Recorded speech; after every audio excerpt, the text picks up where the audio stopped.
Muito bem, meus queridos, estamos de volta para fazer aquele bate-bola, jogo rápido. Uma revisão. Vamos relembrar rapidamente o que falamos na aula 4.1. Essa é a nossa aula 4.2, daqui a pouco a gente vai ter atividades. Então, meu diretor, joga na tela. Olha aí, ó, 4.2. Ei, professor, o que nós falamos? Nós falamos sobre herança do grupo sanguíneo, sistema BO, e heranças sexuais. Na herança do grupo sanguíneo, pessoal, eu vou dar ênfase aqui às questões, né, do fator RH. Então vamos aqui rapidamente, só, claro, e também falamos de heranças sexuais, determinação do sexo e probabilidades e deficiências.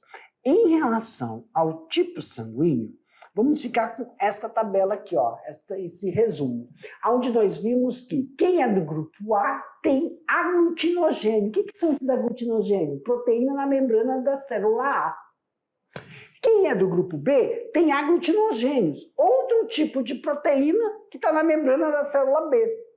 Então, quem tem aglutinina que está no soro, no plasma, né? Quem está lá no plasma, perdão, lá não pode doar porque tem anti-B. Não doa para quem? Para B. O B não doa para quem? Para A, porque tem anti-B. Então, o grupo AB não tem nenhum tipo de aglutininas. Ó, não tem nenhum tipo de aglutinina. Volta. Não tem nenhum tipo de aglutinina. Então, ele pode o quê, professor? Ele pode simplesmente o B recebe de A, o B recebe de B, desculpa, o AB recebe de A, o AB recebe de B e o AB recebe de O. Agora, professor, o O doa para B, o O doa para B, o O doa para A. Por quê? Porque ele não tem aglutinina, não tem nada na membrana dele. Mas o AB, o B e o A não podem doar para o O, porque eles têm o quê? Aglutininas anti-A e anti-B. Com isso, finalizamos aí falando sobre o fator RH, aonde mulheres negativas, se casar com um homem positivo, pode nascer um filho positivo. E quando isso acontece na primeira gestação, ela tem que ser imunizada para que não ataque o segundo filho, causando uma icterícia fortíssima, que nós chamamos de eritroblastose fetal. E finalizando a nossa revisão, nós falamos sobre heranças sexuais. E dentro das heranças sexuais, nós mostramos aí cariótipo masculino e o cariótipo feminino, aonde o 23º no homem é XY, como nós estamos vendo aqui, ó. E o 23º para as mulheres são XX. Com isso, nós temos herança sexual. E na herança sexual, nós temos 3 tipos. A herança ligada ao sexo, herança restrita ao sexo e herança influenciada pelo sexo. Nessas heranças, né, nós vimos aí que tem ó, indivíduos que podem formar um só tipo de gameta, que são as mulheres, e indivíduos que podem formar mais de um tipo de gameta, que são os homens. Então, são os homogaméticos e os heterogaméticos. Então, o homem, ele é heterogamético e a mulher é homogamética. Como assim, professor? Olha aí a imagem.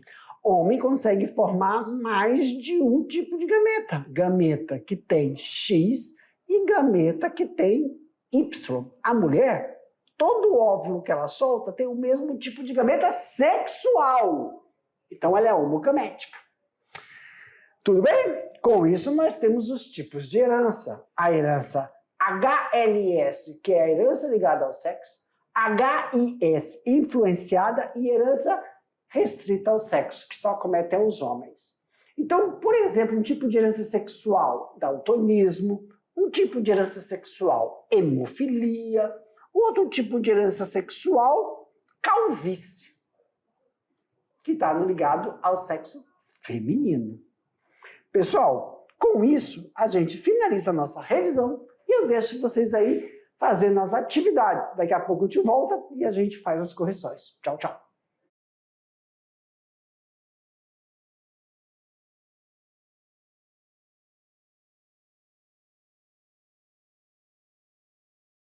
Muito bem, meus queridos. Ó, agora é a hora que nós vamos corrigir as atividades. Professor, como é que nós vamos fazer isso?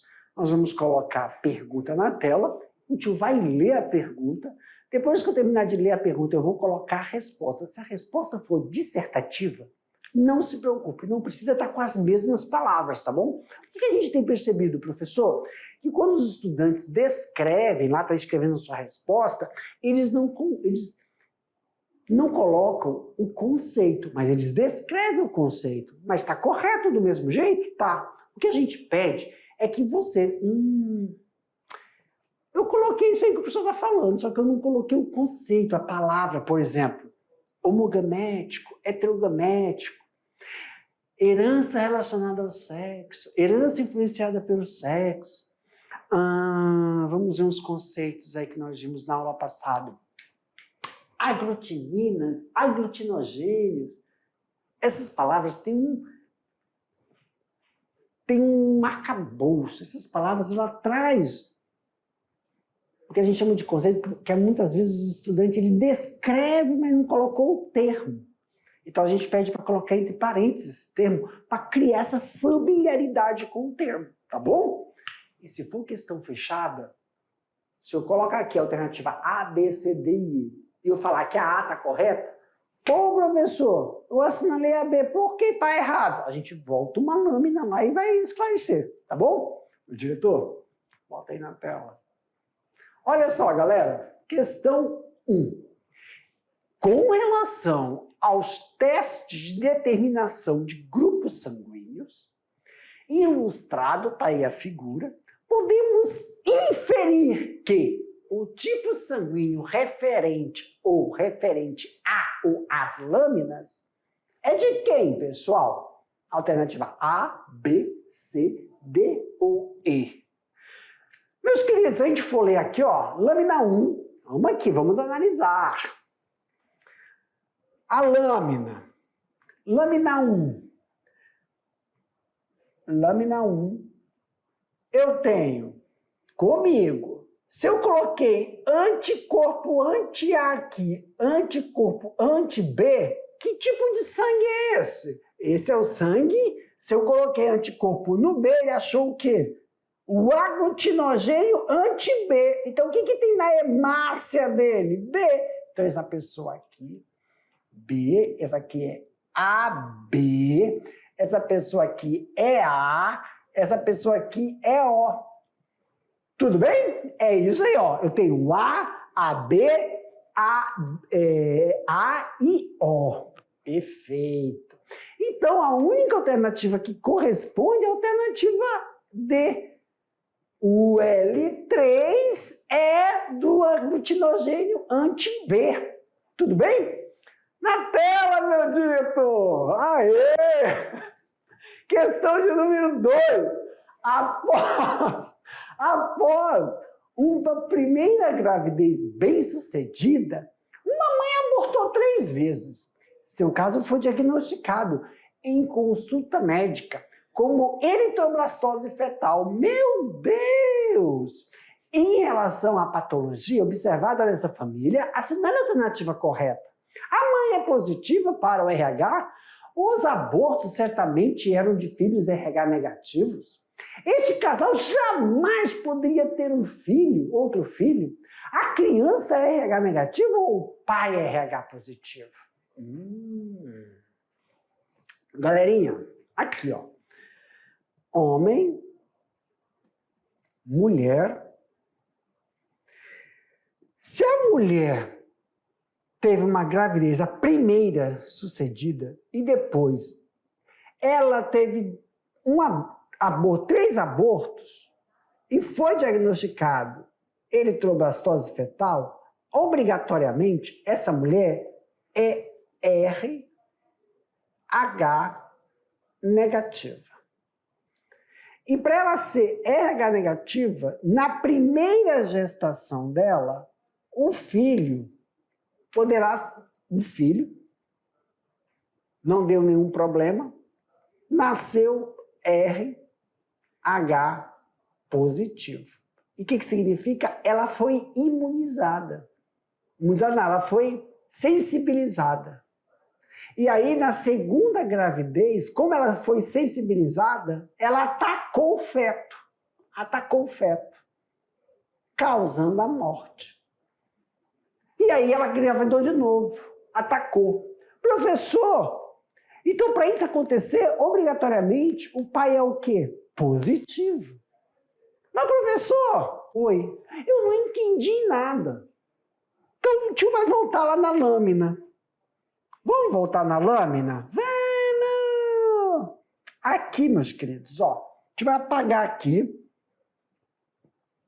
Vai apagar tudo. E vamos aqui, ó. Meu diretor, sem maldade, bota aqui atrás do tio. Olha aqui, meus queridos. Qual foi a questão? A mulher casou com um homem, teve um filho bem-sucedido, nasceu, amamentou. Aí depois ela engravidou 3 vezes. E nessas 3 vezes ela abortou. Deu errado. E aí teve o diagnóstico de eritroblastose fetal. Olha só o que aconteceu. Pai positivo, mãe negativa. Na primeira gestação, o fetinho, o filhinho, ele é o quê? Positivo. Igual o pai. E o que acontece? Deve ter ocorrido um descolamento de placenta, o sangue misturou e a mãe foi sensibilizada. Olha aqui, ó. Anticorpos contra fator positivo, ela sendo negativa. O feto é positivo, misturou um pouquinho o sangue, ela foi sensibilizada. Então, ela tem que ser imunizada contra fator RH positivo para não atacar o outro filho de outra gestação. Como isso não aconteceu, as 3 gestações depois da primeira, ela foi sensibilizada, mas não foi imunizada. E aí ela atacou o feto. Porque quando ocorre esse descolamento de placenta, a mãe é sensibilizada. Ela começa a produzir anticorpos contra fator RH positivo, sendo ela negativa. Tudo bem? Aumenta a tela, meu diretor. Tudo bem? It's ok. Então vamos para a próxima. Foi essa aqui. Questão de número 3.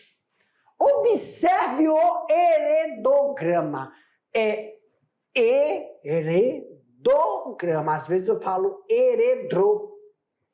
E por isso eu peço desculpas, eu reconheço. Eu tenho um distúrbio. Eu não tenho um diagnóstico fechado, mas que é distúrbio é. Então, heredou, não é heredro, heredograma. Os homens... vamos analisar aqui, pessoal. Certamente. Meus queridos, homem é o que está em quadrinho, ó. Quem é assim, ó, é homem. E quem é assim, professor? A gente viu lá na aula. É mulher. Então aí, ó, os homens 5 e 8 são daltônicos. Os homens 5 e 8 são daltônicos. Não diferencia algumas cores, tem problema com isso. Então eles estão pintadinhos, porque quem apresenta o problema está pintado. Os outros não apresentam, entendi. Podemos dizer que 1, 3 e 7 são portadores para o daltonismo? Meus queridos, Daltonismo é o quê? Dominante ou recessivo? Recessivo. Se daltonismo é recessivo, vamos lá. Eu posso colocar que o daltonismo, então, aqui, ó, esse homem aqui, deixa eu fazer de pretinho, né, gente? Botar tudo pretinho aqui, ó. X e Y, isso aqui é outro homem, X e Y. Tem o D minúsculo e o D minúsculo. Então, são daltônicos. O 1, vamos aqui, ó, X e Y. Não está pintado, é D maiúsculo. Então, não. Já, ó, não é, porque não está pintado. 3, é homem? É homem. Está pintado? Não. Então, é D maiúsculo. E aí, quem mandou esse T para ele? A mãe. A mãe é XY. A mãe é XY é uma boa. A mãe é XX. Se a mãe é XX, ela não está pintada, um D maiúsculo ela tem. E por que eu sei que ela tem um D minúsculo? Porque ela mandou isso aqui para esse homem. E o 7? O 7 não está pintado. Podemos afirmar que 1, 3 e 7 são portadores do gene? Não! Isso a gente não pode. A resposta, não! Por se tratar de uma característica, olha aí, gente, ligada ao sexo. Back with me! Aqui, meu diretor. Meus queridos, não é meu diretor. Bota aqui, do meu ladinho. Isso. Meus queridos, toda vez que falarmos de uma herança ligada ao sexo, X, esse negócio de portador só serve para quem? Para a mulher. Ou o homem é ou não é. Tá bom? Por isso que a resposta é não! Somente mulheres podem ser consideradas portadoras porque elas têm 2X. E aí também são chamadas de hetero. Alguns livros colocam como, né, elas não são homozigóticas, né, em relação a isso. Elas são portadoras do gene defeituoso. Aumenta a tela, meu diretor. Eu lembrei que eu não posso gritar. The question 4. O daltonismo é causado por um gene recessivo localizado no cromossomo X, como nós vimos na questão anterior, na região não homóloga ao cromossomo Y. Na genealogia abaixo, os indivíduos representados com o símbolo escuro são daltônicos e os demais têm visão normal para as cores. É correto afirmar que mulheres de 6 e 9 certamente são heterozigotas? O termo certamente impossibilita a afirmação ser verdadeira. A pessoa de número 6, sim, é heterozigota, mas a número 9 é indefinida. Precisamos verificar a próxima geração, se os filhos ou filhas vão portar o gene, pois ela pode ter dado o gene não defeituoso. Questão 5. O daltonismo é causado por um gene recessivo, localizado no cromossomo Y. O daltonismo é causado por um gene recessivo, localizado no cromossomo X. Na genealogia abaixo, o indivíduo representado pelo símbolo escuro são daltônicos, os demais apresentam visão normal para as cores. É correto afirmar que se o pai de 2 era afetado para o daltonismo, certamente a mãe tinha fenótipo normal? Qual é a resposta, professor? Sim! O pai, ele é o quê? Daltônico, mas a mãe, não. E questão aí do Enem, the question 6. Na questão 6, nós estamos falando de litroblastose fetal. Então, nós vamos analisar o termo 1, o termo 2, o termo 3 e o termo 4. Dentro desses termos, quais são corretos para a preposição da eritroblastose fetal, pessoal? Somente o termo 1, o termo 2 e o termo 4. O 3 não está correto, tá bom? Para mim, meu diretor, meus queridos, um abraço e até a próxima. Tchau!